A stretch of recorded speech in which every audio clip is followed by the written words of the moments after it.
Welcome to Intuitive Connection, where spirituality and psychology meet to help you be your best and brightest self. I'm your host, Victoria Shaw, and in each episode, I'll help you to awaken your own inner wisdom, step into your power, and live a more divinely inspired life. You're here to let your inner light shine. Are you ready? Let's do this.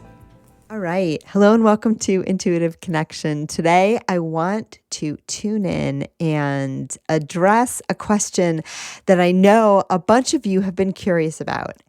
And that has to do with spirit guides and in particular, my own spirit guides. And I've been getting some questions from listeners and clients as well about my spirit guides and who are my guides. And when you listen to me in these episodes, you'll often hear me sort of pause and tune in and say, okay, I'm going to see what the guides have to say. And sometimes too, when we describe the episodes and talk about, in our show notes and stuff like that, we often refer to the guides.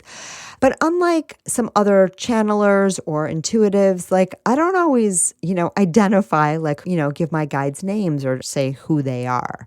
And there's some reasons for that, actually, that I'm going to share with you today. But I know that it's kind of an interesting question of, well, Victoria, who are your spirit guides? And, it begs the question too, and we've talked about this before on the show, what are spirit guides anyway? Who are anyone's spirit guides? And do we need to know who our spirit guides are to connect with them? So that is what we're going to talk about today.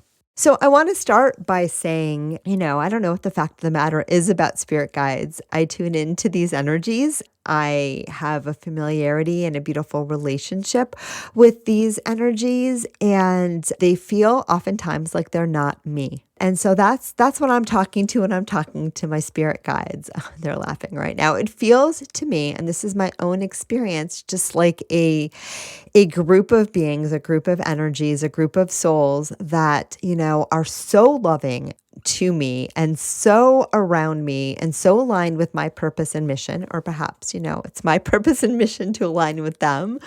Who knows how that's supposed to go, that are here to work with and support me. And particularly when I'm doing my teaching and working and, speaking with them. I've also always had the sense that I was not meant to be someone who unconsciously channeled my guides. And, that could change. I don't know. But it's nothing that I've ever particularly wanted to do. And I've always had the sense, and it could just be, my own ego. Who knows? I'm getting a no on that. So that's very interesting. But again, we never really truly know.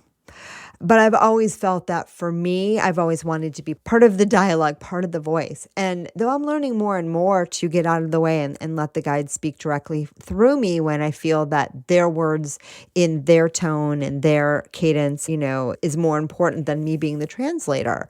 But I've also always had the sense that part of my gift, and it's different for everyone, but part of my gift is to help put some of these ways of knowing, being, experiencing that we sometimes forget in our human existence into words. And, I've talked about this before on the show, but for as long as I can remember, I've had the ability to, and this is how it feels to me, but go to the edge of where words are, because there's an edge, and feel into knowing without words. That's the only way I can describe it. And then translate and bring it back into word form.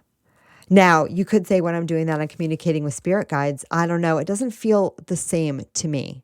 But anyway, that's my experience. And I do think that that is my special way of bringing those divine teachings into this world. And that's what I do.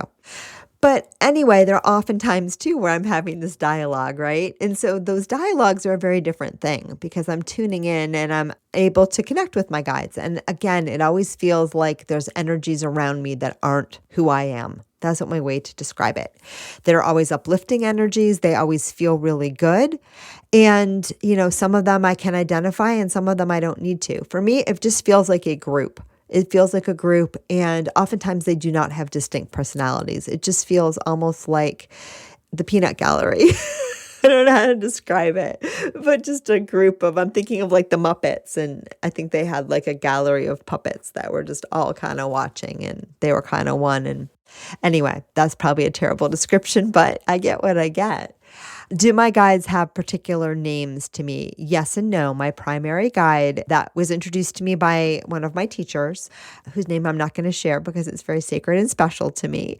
But my primary guide has been identified to me and has identified themselves to me with a name and a face and a feeling. And that is the one that I feel the strongest connection to. And I feel though that guide, and I'm going to check in with them right now, and they say go ahead, is integral to the work that I do, teaching and healing and all of that. And occasionally he has come forth in sessions for people and I've introduced them and he has connected with some of my clients. That's not typically what he does, nor do I think that's what he's supposed to do. I don't think he's my teaching guide or my guide to teach you as much as my guide for me. Right? Because we need that too.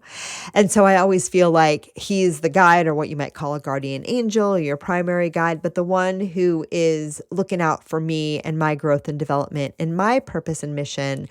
And to the extent that my purpose and mission is tied up with doing this kind of work, right? Then he is 1,000% on board.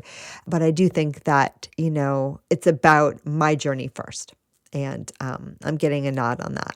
So again, they say it's a little more complicated than that because those things are so intertwined, but they're telling me to go ahead, right? Some of my other guides that I've worked with over the years are, what I'm going to call name brand guides. Jesus is a guide that has come to me very much right from the beginning. I am a Jewish girl by background, though not super religious. I didn't really have a religious upbringing, but if I had to pick one, it would be Jewish. So it's always very funny that as a child, I used to talk to Jesus. True story, in my imaginary play, mostly. And I've always felt a strong affinity to that being, even though I have very little knowledge or connection with the Catholic or Christian religions.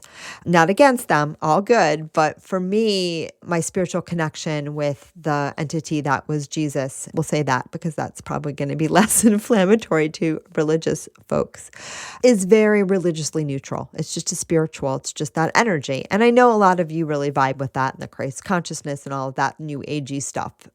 But for me, I always count that energy and that entity among my guides and have through my whole life.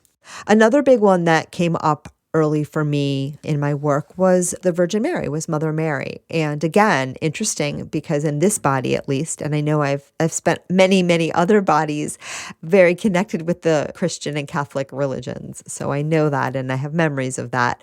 But in this body, not at all. So it was interesting that she was one of the first guides that showed up for me. And when I first started seeing clients, back in 2010, she was the energy that came out for most of my sessions. And it's a funny story, and I don't know if I've told the story before on the show, but a lot of my first clients were actually Orthodox Jews. And it was just, I don't know how it happened, but I had one client that was, in that religious community, and she kept sending me more and more of her friends, and it kind of shook out that way. So it was always a little funny, and some people were uncomfortable with, that name brand. And so I didn't really use it. But I just felt such a strong affinity with that energy. And it also, the guides say, goes to show you, right, and maybe to show me that there was no religious connection. And that, I would sometimes explain to these clients to the extent that they wanted to hear it, that Mary actually identified herself as a Jew. But anyhow, I understand, so the name brand guides are interesting because they're energies, right, that we all can relate to. And sometimes we feel a strong connection to them, either based on our upbringing in this lifetime or body, or something about that sort of archetypal energy that resonates with us. Or for me, I know it was from many past lifetimes, spent worshiping those entities, those beings, and having a strong connection and belief in them. Another big one for me is Archangel Michael. And I have very strong memories of going on pilgrimages, and worshiping Saint Michel. And so again, all of these energies came up for me, especially in the beginning, because I felt such a strong connection with them. Now, are these actual beings, the way that you and I are actual beings? Well, the guys are laughing right now and they're like, well, yes, because you and I aren't real either, right? It's all illusion. And I really think that the concepts, the energies, the ideas, we play with that when we're in human form. We play with that, and everything has an energy. And so, if we're playing with that energy of Mary and the belief about Mary and our beliefs about Mary and how it resonates with us, us. And there is an intelligence to that as well, right? All of those things tie together and make Mary just a beautiful spirit guide. Now, most of the time now, my guides are a little more amorphous, meaning they're not anyone that you would know. I'm not a fan of name dropping guides. Some people do that too. I think it tends to get a little ego-y a little fast, but I've seen mediums say, I did a energy circle and, Buddha showed up and Mother Mary showed up and Ganesha showed up, and it's great. If that excites you and you enjoy that and you feel uplifted at the end and you feel empowered, then you go, girl or guys or whoever. You love that. For real. However, I also think, we just want to be careful that we're not, their guides, their energies, and they're available to everybody. And so you can connect with any guide or any energy that you want to right now. And if it feels good and it's inspiring, you go with it. You go with it. But it doesn't make you better than anyone else that you talk to Jesus or you talk to Ganesha or you talk to some guide Beelzebub that no one's heard of. Whatever. It's all good as long as it's a higher energy and you feel good talking to it. And again, it's really all illusion anyway, but there's also some truth in it, right? There's also some truth in it, but we're not going to really understand what is the fact of the matter of who our spirit guide is because we don't even understand the fact of the matter of who we are. We really don't. We get glimmers, we get glimpses, right? But most of it's just an illusion, a compelling illusion, and one that you want to be loosely rooted in so that you can, be part of this 3D world. But it's not a fact of the matter in and of itself. Okay? There's more. There's more. There's more than your small mind can fully comprehend. And I always want us to remember that because that will keep us from getting too frustrated. But a lot of times now, my guides are just energies. They're just energies. And again, when I say the guides, it means that I'm turning down my mind and tuning into something that feels like it's outside of me and perhaps a little more aware and awoke and unencumbered with humanness than I am, that is supporting me, helping me, and also working through me and with me to support and help you. And so that's really what I say when I'm talking to the guides. And as I say this, and some of you who are sensitive to energy might even feel this, I can feel them. I feel them very much usually on the right side of my body, right around my head, like a little bubble. And it feels amazing. It feels amazing. So much love and laughter. Did I say they're always laughing? I have funny guides. So the other thing that I wanted to talk, so those are who my guides are, and that's my experience of my guides. And sometimes, again, I know I've talked about this before, it behooves me to know a name or know an energy, or because, that helps get my clients' attention, or it connects them to that deeper knowing, or it brings them comfort, or any of those things, and I'm all for it. And sometimes too, I think a lot of teachers and channels give their guides names, because, we in human body respond to that. We respond to this idea that there's an individual, something out there with a name, with a personality that we're connecting with, right? It gives us a sense of peace. It gives us a sense of recognition and knowing. It gives us a sense of trust. And, the other side wants nothing more than, to support us and to help us and to reach us. So they're going to show up exactly how we need them to for wherever we are in this moment of time. And I do think that many human beings like to know, for example, that, Esther's guide is Abraham. And, and it's my understanding that Abraham is a collection of entities. And I even see my very own favorite guardian angel guide sometimes as a member of a soul group. But it's not just him, but that is okay. Because if I need it to just be an individuated personality that loves me from the other side, he'll do that too. He'll do that too. And you can have that as well. So I think a lot of times why we get the names is for us, but also for others. So a lot of people, I think, that say, this is the name of my guide. It's how they identify that energy because it makes everybody feel more comfortable. The guides also say there are, just as humans have individuated energy, there's also individuated energy on the other side. So there are soul groups. So there are, different, they say different light streams, energy streams, different beings, although beings can be individuated on many levels, right? And they're saying too that on the soul level, on the other side, the spiritual level, a group of souls also can come together and be one, which is something that they say we do loosely on this side, but we wouldn't be able to understand how we do it here the way they effortlessly do it there. Oh, I love that. That's so cool, right? So they can, channel a group of beings, individuated identities that, have different experiences, but have something in common. And that can all be perceived on our end as one thing. Okay. And that's oftentimes they say what these greater, higher guides that are here to teach and assist humanity are actually groups. They're actually groups, and they're melding their energy together to speak to us. So cool. So cool. So glad I stayed up extra late to record this episode because, as always, I am learning along with you. So the last thing that they want me to talk about is, what does this mean to you, right?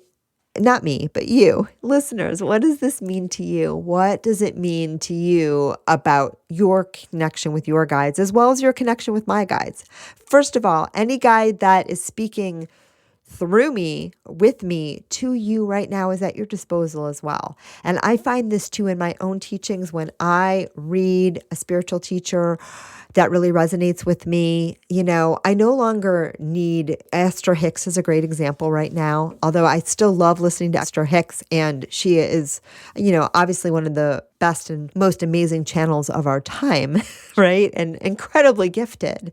And Abraham's energy is incredibly wonderful. I also feel that I can connect with that energy on my own too. I can connect with that energy on my own now. We've made that connection through Esther, through her amazing teachings. And there are times too when I feel into that energy all by my lonesome. And I want you to know you all can do that too. And not from an egoic standpoint of you walking around and saying, I'm channeling Abraham now. Ha, Esther Hicks. No, don't do that. That would be silly. I mean, if you need to, do it. But, you don't really have to, right? No, what I mean is that, never think that I'm the special mouthpiece for wisdom or Esther or Paul Selig or, anybody else who says they're a channel. Please honor the beautiful gifts that they have and the beautiful cooperation that they have, or the beautiful cooperation that they have with their guides, because it's really wonderful. It's really wonderful and beautiful. And it's been part of their mission and purpose here on earth to serve us in this way. And I know I'm very grateful for all of them. All of them. They're amazing. But I also want you to know, I keep thinking about Lee Harris too for some reason, and the Z's, but whatever ones resonate with you and whatever your takeaway is, know that, you have this wisdom available to you too. And again, sometimes it helps to hear it out of someone else's mouth, right? It does. That's why I still listen to these teachings, including my own, all the time. But also remember that whenever you listen to anything in the world and it resonates with you because a part of you already knew that. You're just remembering, or you already even know it now a little bit and you're just hearing it again so that you can know it even a little bit more deeply, more truly. Or maybe you're just hearing it again because it feels good to hear it again, to hear it twice, right? And so I just want you to know that, because I do think that sometimes and none of the teachers I mentioned, I think, would be in this camp at all, even a little bit. But sometimes as human consumers of all this good, yummy spiritual stuff, we somehow think, that, and clients come to me all the time, they say, Victoria, what do your guides think? What do your guides think about this? And, I always say they're not my guides. I mean, some of them are guides that I know are specifically here for me, and I may call them my guides, but I usually actually don't. I usually say the guides as I think about it, right? I don't ever call them mine, the guides. Like I said, I have one that I feel a special affinity to, but even he is not my very own, right? It doesn't work that way. I'll always say when someone comes into my office and say, what do your guides say? It's the guides, and it's your guides too. And at the end of the day, they don't belong to any of us really, right? And we all belong to each other. We all belong to each other. And, one of my favorite quotes, and you've heard me quote it so many times before, but it's coming up again here today, is Ram Dass's quote, we're all just walking each other home. We're all just walking each other home. And that is human beings on this planet supporting each other. That is our spirit guides, right? Supporting us from the other side, right? We're all in this together. We're all supporting each other. And again, anything that comes out of my mouth or Paul Selig's mouth or Esther Hicks's mouth or any other mouth, that you want to listen to that lights you up. I just want you to know it lights you up because you're that too. You're that too. And our guides have no special power that we don't have. They may have a perspective that's a little more expanded because they're not doing the human thing right now, right? But they're made of the same stuff that you are. And they love the pants off of you. And all they want you to know is how beautiful and wise and wonderful you are. And that all of the magic, all of the power, and all of the wisdom is already there within you. It's already there within you. And they're just helping you to find it. All right. I think that's a beautiful place to stop. I'm so glad I finally sat down to record this episode. I hope you are glad too. If you guys have any questions for me about spirit guides or anything else, please shoot me an email. Go to the website, Victoria Shaw Intuitive. Shoot me an email. Join us over in the Intuitive Connection Community Facebook group. Ask your questions there because I always love to hear what you all are thinking. And if you want to learn more about how to connect to your spirit guides, I have a very sweet little class on my website. I don't remember what it's called, but it's about connecting with your spiritual support team and your spirit guides. It's a quick little class that we did on Facebook that got recorded, so you can check that out too. And if you're looking for a way to activate your intuition, I think in that I have an online self-paced class that also has a little bit about how to connect with your spirit guides. Or if you want, you can just keep listening to this podcast because we will be talking to the guides every single week. All right. So thank you all for tuning in again, and namaste. Thank you so much for joining us today. I hope that you found joy, strength, inspiration, and clarity from today's episode. If you'd like to learn more and connect with an amazing group of like-minded souls, please join us over on Facebook in the Intuitive Connection Community Facebook group, where we explore these topics in deeper detail, have additional live teachings, and host Facebook Lives with our amazing guests. I hope to see you there. And of course, if you want to learn more about me or the work that I do, please check out my webpage, victoriashawintuitive.com. Thank you so much again, and namaste.